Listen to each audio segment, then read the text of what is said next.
Once a Soho House basic, always a Soho House basic bitch. Meghan has always had this very, very strange fascination with Soho House, very much this weird obsession with it.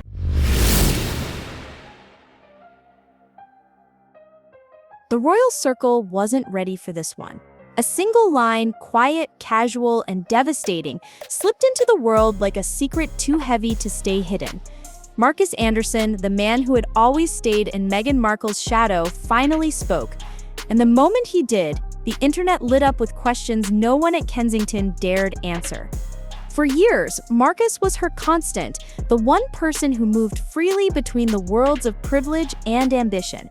He was the fixer, the gatekeeper, the man who helped shape her before the palace ever tried to. His friendship was powerful because it was invisible, until now. When Markus allegedly said, "We've always been close, even after Harry," it wasn't just nostalgia, it was a spark, one that set off quiet alarms from Toronto to Montecito. Because that single line didn't sound like a reminder, it sounded like a revelation.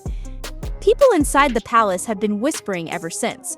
What exactly did Markus mean? How close were they? And why now, after all these years of silence? There's so much to unpack here. From Markus's role in Meghan's rise, to the loyalty he carried like armor, and finally to the truth that may have shaken the one man who thought he knew her best. So let's quickly get to it. Before Meghan Markle became a global name, she was simply an actress in Toronto, surrounded by people chasing the same dream. But one man in that crowd stood out, Markus Anderson. He wasn't just another socialite, he was a connector, a gatekeeper of quiet power who knew how to make introductions that changed lives. Markus didn't come from royalty or legacy. His gift wasn't wealth. It was access. Working his way through Soho House, he became a curator of influence, the kind of person who could turn a dinner into a deal and a stranger into a friend. By the time Meghan met him, his phone book could open doors her resume couldn't. They clicked instantly. Friends describe it as magnetic, almost effortless, a professional connection that turned personal fast. He saw something in her that others overlooked: poise, intelligence, and a hunger to be seen differently. And Meghan, in return, saw in Markus the kind of ally who didn't just believe in her potential, he could engineer it. Through him, she gained entry into rooms she'd only dreamed of before. Private dinners, fashion circles, high society introductions, each moment crafted with Markus's quiet precision.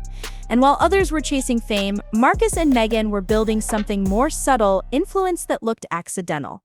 It wasn't manipulation, it was strategy beautifully executed. And though no one could have predicted it then, this was the foundation of a story that would one day shake the crown itself. What began as a friendship soon turned into something more complex, a kind of unspoken partnership built on trust, timing, and shared ambition. Markus wasn't just in Meghan's orbit, he was her anchor, the person she called when things didn't go as planned, and the first to celebrate when they did. Together, they built an image that felt effortless, but every detail was designed. He was her sounding board, her strategist, and, at times, her shield. Whenever the industry pushed back or whispers turned harsh, Markus handled it. He knew what to say, who to call, and when to make silence louder than any denial. To Meghan, that wasn't manipulation, it was protection.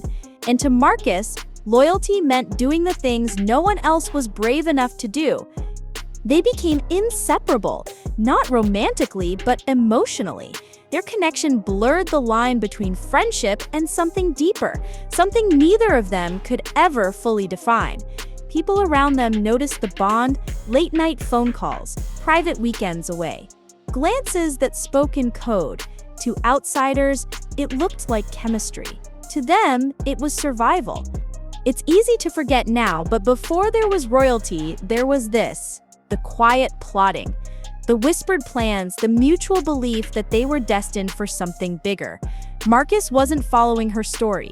He was co-writing it, one introduction at a time. And even then, in the middle of Toronto's glittering social scene, there were rumors, whispers that Markus wasn't just managing her image. He was building an empire in her name. Every great story has a turning point, and for Meghan, it came with a weekend invitation to Soho Farmhouse, one Markus Anderson personally arranged. It wasn't a coincidence, it was precision. He handled the guest list, the setting, and, according to those close to him, made one suggestion that would alter the course of royal history. That's where she met Prince Harry, the man who would one day change her life forever.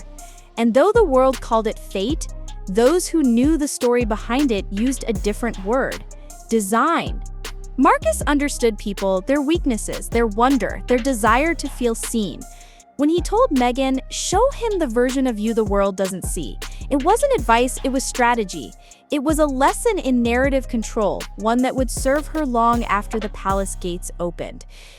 To Harry, that weekend was destiny. To Meghan, it was opportunity. But to Markus, it was the perfect alignment of ambition, timing, and charm. The moment his quiet creation stepped into the kind of spotlight only kings could rival. Even then, people in their circle noticed Markus's satisfaction. He wasn't jealous, he was proud, like an artist watching his masterpiece come to life. Yet somewhere between introductions and headlines, something shifted. The friendship that once thrived on control had given birth to a story that could no longer be controlled. When Meghan crossed the palace gates, most people assumed her old world would stay behind. But Markus Anderson was not most people. He didn't fade out quietly. He lingered, subtly, carefully, always just close enough to matter. Insiders say he was there at key moments, not physically, but through the quiet pulse of their connection. Private phone calls, encrypted messages, glances at public events that lasted half a second too long. He wasn't in the photographs, but his presence was always just outside the frame. To the outside world, he was just a friend. To those inside, he was the reminder that Meghan still had her own network, one the crown couldn't fully read or reach. That made him a problem. A loyal one, yes, but a wild card nonetheless. Harry began to notice it too. The late-night calls, the way Meghan's mood shifted when Markus's name came up. He didn't accuse her, not yet, but the seed was planted. And in a house where secrets echo louder than footsteps, silence often says more than words ever could. Markus had followed Meghan through every chapter of her rise, from Toronto lights to royal gold, and though no one dared to say it aloud, there was one question hanging in the halls of Buckingham and beyond. What if he never stopped seeing her as his creation? It started with a conversation that was never meant to be public. A late dinner, a trusted journalist, a few glasses of wine, and a moment of carelessness. Markus's words weren't angry or dramatic, they were familiar. We've always been close, even after Harry. Simple, honest, and utterly explosive. By the next morning, the quote had spread like wildfire. It was on every blog, whispered on every royal podcast, dissected by body language experts who didn't even know him. For the first time, Markus was no longer the silent figure behind the curtain. He was the headline. The confession had crossed oceans before Meghan or Harry could even react. The palace scrambled to contain it. Meghan's team went quiet, avoiding statements, hoping silence might smother the flames. Harry, on the other hand, was said to be furious, pacing the halls, trying to figure out whether Markus's words were betrayal or misunderstanding. He'd always known their friendship ran deep, but how deep was a question he'd never dared to ask. Behind closed doors, Meghan was shaken. Friends say she felt trapped between defending herself and protecting someone who had once been her greatest ally. The story wasn't just about what Markus said, it was about what he might have meant. And in that uncertainty, the cracks began to show. The friendship that had built her world now threatened to expose it. The moment the story hit the tabloids, Buckingham Palace moved into silent crisis mode. There were no public statements, no briefings, just a flurry of phone calls, red lights blinking on secure lines, and advisors shuffling between meetings that didn't officially exist. The crown had been blindsided, and they were furious. Inside the palace, damage control meant rewriting the narrative without acknowledging it existed. Legal teams reviewed NDAs, communication staff drafted what-if responses, and senior aides whispered about how to manage a scandal that wasn't technically royal, but felt far too close for comfort. Marcus wasn't family, but his name was now tethered to theirs. William reportedly called the situation a distraction, while Kate was said to be more pointed. It's another reminder of how far she'll go to protect her image. Those words, though never made public, captured the mood behind closed doors. They weren't just worried about Meghan. They were worried about what Marcus might still know. Because in a world built on control, a man like Marcus Anderson, charming, unfiltered, and holding years of private knowledge, was the kind of danger no title could contain. Silence had protected him for years, but now that silence was the very thing everyone feared the most. Montecito has never looked quieter. Behind the perfectly trimmed hedges and glowing lights, the tension between Harry and Meghan had started to feel almost tangible. What was once a shared fortress of privacy had become two separate worlds. His silence, her strategy. Harry's trust had always been deep, but not unbreakable. The moment Marcus's name returned to the headlines, that quiet trust began to splinter. Friends say he didn't accuse her outright. He just withdrew, asking fewer questions, speaking in shorter sentences. The easy laughter between them vanished. For Meghan, it wasn't guilt, it was exhaustion.